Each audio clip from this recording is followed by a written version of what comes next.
पहलगाममध्ये झालेल्या दहशतवादी हल्ल्यामध्ये 27 जणांचा दुर्दैवी मृत्यू झाला आणि याच मृत्यूचा बदला जो आहे तो आज घेतलेला पाहायला मिळतोय।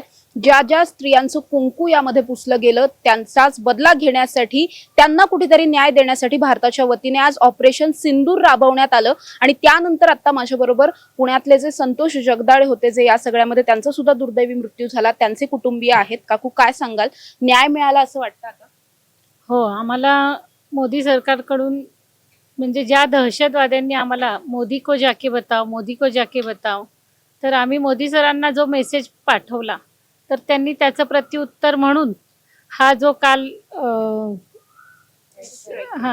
सिंदूर ऑपरेशन सिंदूर जे केलं ते अतिशय योग्य केलं त्यांनी, कारण त्यांना धडा हा शिकवायलाच हवा आणि तो मोदी सरांनी केला। मी त्याच्यासाठी त्यांचे खूप आभार मानेन।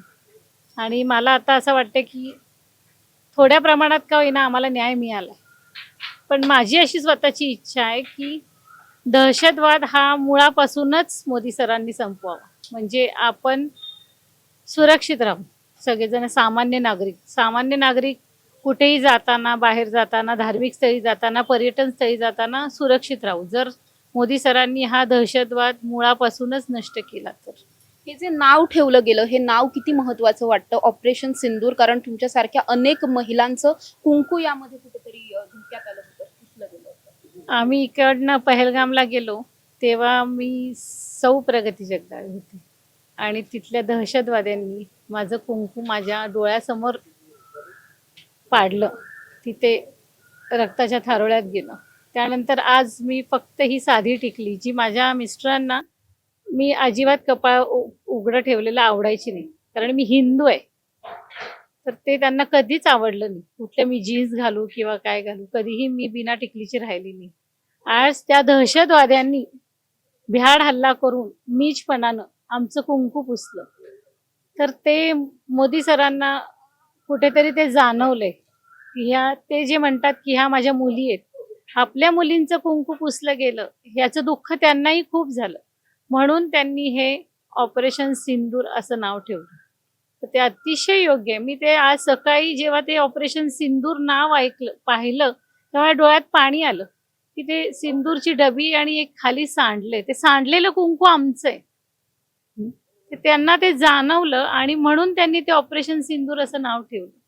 ते अतिशय योग्य नाव आहे त्याच्यासाठी, आणि ते ऑपरेशन सिंदूर घेऊनच त्याच कारणाने त्यांनी आता हा दहशतवाद संपवावा, म्हणजे परत कुठला सिंदूर सांडायला नको। नक्कीच माझ्याबरोबर आसावरी जगदाळे सुद्धा आहेत। ताई, काय सांगशील तू, आज जी काही कारवाई झाली यानंतर सुद्धा काही दहशतवादी तळ उद्ध्वस्त झाले, मात्र आणखीन बऱ्याचशा गोष्टी बाकी आहेत, या सगळ्यावरती काय? पहिलं तर मी सरकारला धन्यवाद म्हणेन, कारण त्यांनी 15 दिवसांमध्येच हा ऑपरेशन सिंदूर राबवला आणि आज आमची जी सकाळ होती ती ऍक्च्युली सुंदर झाली असं म्हणेन मी। 22 एप्रिलला जे काही घडलं त्याच्यामध्ये माझे वडील आणि गणबोटे फॅमिली, म्हणजे माझे काका, ज्यांना मी वडिलांप्रमाणेच ते होते, त्यांना गमावलं। आणि जसं आम्ही आमच्या जवळच्या लोकांना, तसं कितीतरी परिवार त्या दिवशी काय म्हणतात, खराब झाले, उद्ध्वस्त झाले म्हणता येईल। आम्ही रोज अजून पण 22 एप्रिल जगतो, तर आज सकाळी कुठेतरी आम्हाला असं वाटलं की हा, म्हणजे आपल्या लोकांचं जे बलिदान गेलं, माझ्या वडिलांचं जे बलिदान गेलं, ते वाया नाही गेलं, त्याचा बदला आज मोदींनी घेतला। आणि इथून पुढे पण कधीच कुठल्या सामान्य व्यक्तीला किंवा आपल्या देशातल्या कुठल्याही नागरिकाला हा जो आघात झाला तो फेस करायला लागू नये, म्हणूनच जसं आज जे मिशन झालं त्याच्यामध्ये काही दहशतवादी गेले असं मी ऐकते की त्यांचं उडवले, जे बेस होते किंवा मदरसे उडवले वगैरे। जर काही शिल्लक असतील ना, तर ते पण पूर्णपणे संपवा, म्हणजे परत काय म्हणतात, भारताला हे जो आम्ही 22 एप्रिल जो दिवस बघावा लागला तो कधी बघायला लागू नये, हीच माझी सरकारकडे विनंती। काकू, एक शेवटचा प्रश्न तुम्हाला आहे। आज संतोष काका आपल्यामध्ये नाही आहेत, मात्र त्यांच्या आठवणी तशाच आहेत।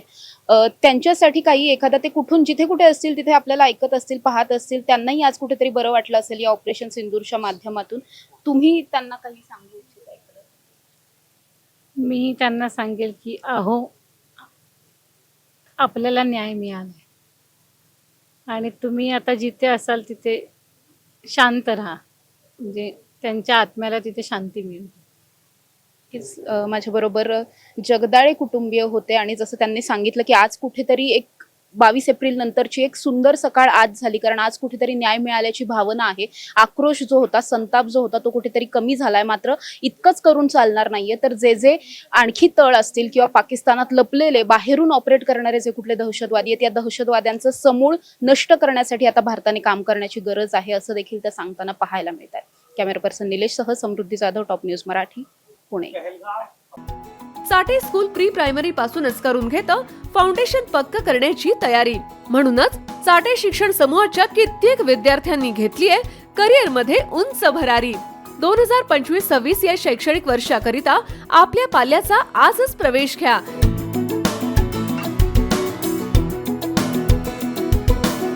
प्रवेशासाठी पत्ता Shri park society, Balaji hospital समोर, खराडी बायपास, पुणे 14. संपर्क क्रमांक 9372619453 किंवा 9372619483 किंवा 9372619484. फाउंडेशन उत्तम, प्रगती सर्वोत्तम. साठे फाउंडेशन, नो टेन्शन.